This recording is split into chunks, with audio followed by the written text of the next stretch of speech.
কিন্তু ওই যে বারবার আদালতে আসা যাওয়া করতে হবে, এই খরচটা সে কোথা থেকে জোগাবে, বাচ্চাকে কোথা থেকে রেখে আসবে, এই দুশ্চিন্তায় মামলাটা করবে কি করবে না সে চিন্তা করছে। আমি ঠিক জানি না যে যেই ঢাকার যেই জোনে এটা হবে ওই মেয়েটা সেই জোনে পড়েছে কিনা, কিন্তু আসলে এইগুলি সংস্কার। যদি জনগণের সেবার কথা বলেন তাহলে এইগুলি সংস্কার। এবং এই যে মক্কেলকে বারবার আনানো নেওয়া, এটা নিয়ে যে উকিলদের ব্যাপারেও কিন্তু মক্কেলদের মধ্যে একটা বিরূপ মনোভাব আছে। যেমন ধরেন ভূমি নিয়ে যার মামলা আছে সে সবসময় মনে করে উকিল ইচ্ছা করেই তার মামলাটা দেরি করতেছে, উকিল ইচ্ছা করেই তার মামলাটা শুনানি করছে না। কিন্তু আসলে বাস্তবতা হচ্ছে উকিল তা করছে না, উকিলও করছে, বাট সিস্টেমটাই ওই রকম যে আপনি চাইলেই মানুষকে টাইমলি জাস্টিসটা ডেলিভার করতে পারেন না। আমি আইন মন্ত্রণালয়কে ধন্যবাদ জানাই, ড্যাফোডিল বিশ্ববিদ্যালয়কে ধন্যবাদ জানাই, এবং উনি যে বললেন যে তুরাগ নদীর সমস্যাটার সমাধান করাটা সম্ভব, এটা শুনে আমি খুবই খুশি হলাম। আসলে আমাদের সমাজে আমরা বলি পরিবর্তন, কিন্তু একটা যে ন্যস্ত স্বার্থ গোষ্ঠী আছে তারা কোনো পরিবর্তন চায় না। ইটভাটা ভাঙতে গেলে বলে ইটভাটা ভেঙো না, রাস্তায় ইট লাগবে, অথচ অবৈধ ইটভাটা না ভেঙেও তো কোনো উপায় নাই।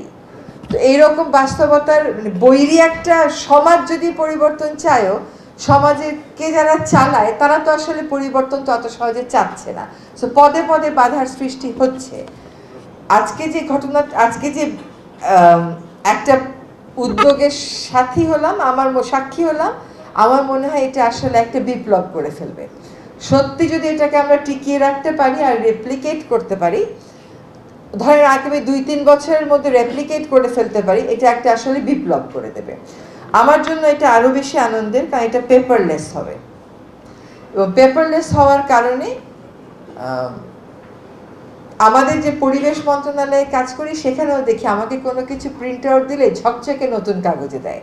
যতই বলি যে রাফ কাগজে প্রিন্ট আউট দিয়ে আসেন, এটা কেমন করে একজন উপদেষ্টার সামনে দেওয়া সম্ভব, কারণ তারা রাফ কাগজে দেবে না। So changes take time, because change খালি সিস্টেমে না, এটা আমার মনস্তত্ত্বেও তো হতে হবে।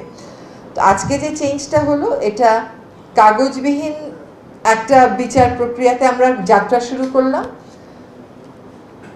এটা বিশেষ করে নারী জাতির জন্য, যারা নির্যাতিত এবং নানান অবিচারের শিকার, এবং যে সমস্ত শিশুরা পারিবারিক সহিংসতা এবং বিদ্বেষের শিকার, তাদের জন্য আসলে অনেক বড় একটা বিচারের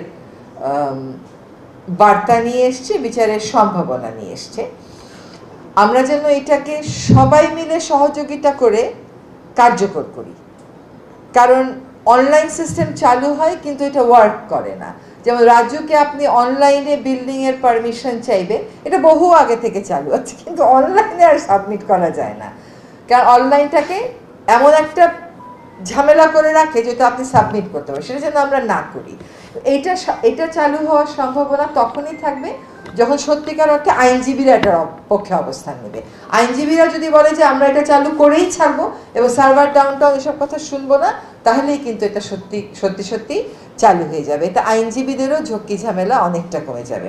তো আমি আইন মন্ত্রণালয়কে আবারও ধন্যবাদ জানাই, আর আমাকে এখানে আমন্ত্রণ জানানোর জন্য বিশেষভাবে ধন্যবাদ জানাই। এই পেপারলেস কালচার যে অন্তত চালু হলো, বিদেশে তো এমনকি অ্যাকাউন্টিং সিস্টেমও পেপারলেস হয়। আমাদের খালি একটা মন্ত্রণালয়ে গিয়ে বলে দেখেন না যে অ্যাকাউন্টিং সিস্টেমটা পেপারলেস করো। ইট tax time, but it has to start somewhere. তো এটা যে শুরু হলো এবং আমাদের আইন অঙ্গন দিয়ে শুরু হলো, এই জন্য আইনজীবীদেরকেও আন্তরিক মোবারকবাদ যে তারা এই পরিবর্তনটা মেনে নিলেন। আইনজীবীরা তো পক্ষে বিপক্ষে তর্কাতর্কি ছাড়া কোনো কিছু মানতে চান না। তো এটা যে মেনে নিলেন, আপনাদের সহায়তা পেলেই কিন্তু আইন মন্ত্রণালয় এটাকে আসলে বাস্তবে রূপ দিতে পারবে। এবং আমি মনে করি আমাদের সরকার আর যে 2-2.5 মাস আছে, এই 2-2.5 মাসের মধ্যে একটা বড় ভালো দৃষ্টান্ত সৃষ্টি হবে। সকলকে ধন্যবাদ।